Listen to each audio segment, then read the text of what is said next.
Some shocking new details have emerged about the Rey movie. I thought we were done, guys. You know, we took a break from the movie news in yesterday's video, and I thought we were done. I thought, until we get an update maybe at D23 or somewhere else, we had heard the latest. But it seems like with every passing day there is a new update. So, just to recap, in a Q&A with Collider, Daisy Ridley said, there is an exciting update coming very soon. An update is imminent. Then we had the report from Puck and Variety that Stephen Knight, the screenwriter, was out, and then Daisy once again insisted, with Joshua Horowitz, there is an update still coming, something for Star Wars fans to look forward to. Well, today we have a double whammy of info, because not only has Daisy spoken to The Hollywood Reporter about this, but a renowned insider has shared some more specifics. Before we get into it though, my dear friends, please help me to reach 140,000 subscribers and ring the notification bell for daily Star Wars updates. We do everything on this channel: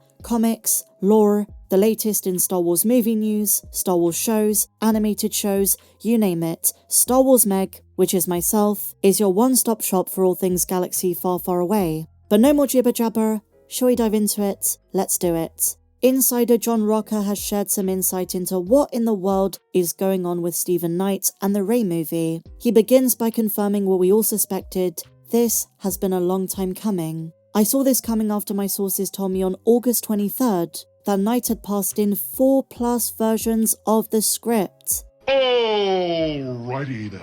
It wasn't just one script that Kathleen Kennedy didn't like, there were many versions, and Lucasfilm just said no, because they found, and here's the quote, non-stop issues and notes with all of them. He was apparently done with the process, so it's no surprise that he finally left. Now this is really important because when we spoke about movies like Rogue Squadron, when you're talking about Del Toro's Jabba the Hutt movie, whenever these creatives want to do something very different, maybe something daring, maybe something that would have brought a new spice to Star Wars, Lucasfilm don't like it. Now in all fairness, we don't know specifics about what those scripts included, but we know Stephen Knight is a fantastic and talented writer, one with a career of experience, one who wouldn't have just handed in garbage.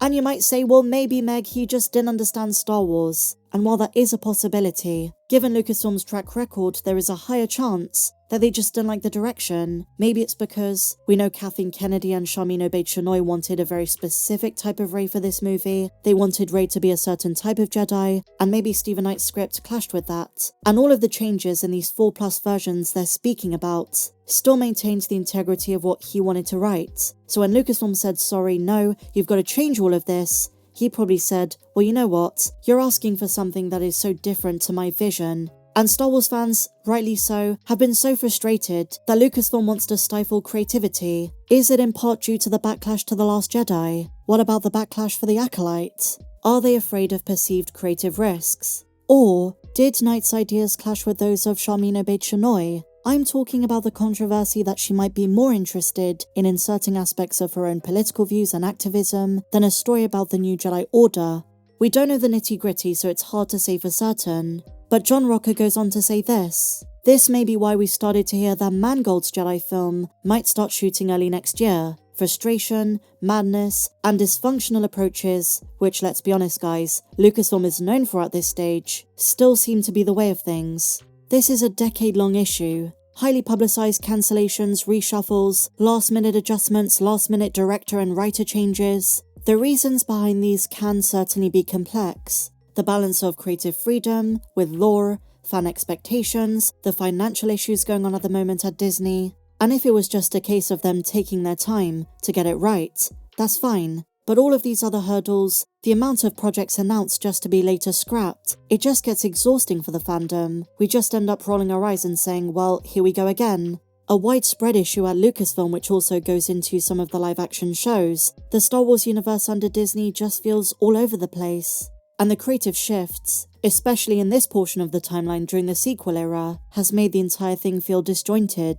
So moving on to the second update, Daisy Ridley spoke with The Hollywood Reporter, and again, she's reiterating hope. But, and here's something significant we need to take into account, there is a chance she doesn't really know much. She's doing PR, making it seem as though everything is just fine. There's nothing to worry about. But if she is telling the truth about this, her comments in this interview are pretty major. She teases that while the movie is set to be a standalone, there is a chance it's going to be the first of another sequel trilogy. Here's the quote, "I feel like the new one, / new ones, will be so interesting. Time has passed and a lot has changed for me personally. So it'll be interesting to come back to someone who I know so well, but in such a different moment. For me to inhabit Rey again after all that time we haven't seen her, it's actually scary, but it's also exciting. The new Jedi Order movie might become the new Jedi Order trilogy, and as long as it has one cohesive vision, as long as the 3 movies have a consistency which 7, 8 and 9 didn't, and as long as they don't have these same issues they're having now with reshuffling of writers, then there is a chance this iteration of Rey does land better than the last one. But I can't believe what's been happening. It's so crazy, every day there is more to this. Whether it's Lucasfilm or Marvel, what gets in the way is corporate strategy and IP oversight. Because they're prioritizing financial stability and safe, consistent hits over bold risks, they weren't gonna let Stephen Knight do something very different to their vision for Rey, which is pretty insane because I bet you his version would have been something fans would have preferred. Again, we don't know what he had in those scripts, but if it added some complexity that we've not seen from the character, then I can guarantee you it's better than what Lucasfilm expected. And because they're so caught up in what's been happening with the live-action shows, underperforming low viewership, they want to profit. I can't see them wanting to take a risk, so expect the Rey movie to be loaded with fan service. Do you guys remember the rumour that we might see Grogu in the new Jedi Order movie as a Mandalorian Jedi? I can't help but feel they're going to throw him in there as a MacGuffin and market the absolute quacked out of him. They're going to put him next to BB-8. You're going to see Funkos and action figures and you name it. If they're doing the corporate strategy, you're going to see that, hands down. But it seems like them burning through writers and directors proves no one really wants to work at Lucasfilm at the moment. As a creative who wants to express themselves in the galaxy far, far away, grow the universe, from the sounds of things, the conditions are pretty crippling. It's honestly such a huge red flag. And I don't mean to sound negative, but just the fact they announced another Rey movie after the backlash to 7, 8 and 9, that just shows you how out of touch Lucasfilm is with its audience. If they wanted to get Star Wars fans excited again, if they wanted to get Star Wars fans reinvigorated in the brand, they would have taken a sharp left turn and said, look, fans didn't respond well to this character, we might come back to in a few years' time, but right now is not it. It's only been 4 or 5 years since Rise, maybe have James Mangold's film be the first, so we explore a brand new era in Star Wars going all the way back. Let's have a reset, let's make Star Wars amazing again. But what do you guys think? Let me know your thoughts on the new details for the Rey movie in the comments down below. And if you enjoyed this video guys, please be sure to give me a big fat thumbs up, subscribe if you're new, check me out on socials, at Star Wars Meg1 on Twitter, my Patreon is linked down below, and I'll see you in the next video. May the Force be with you, always.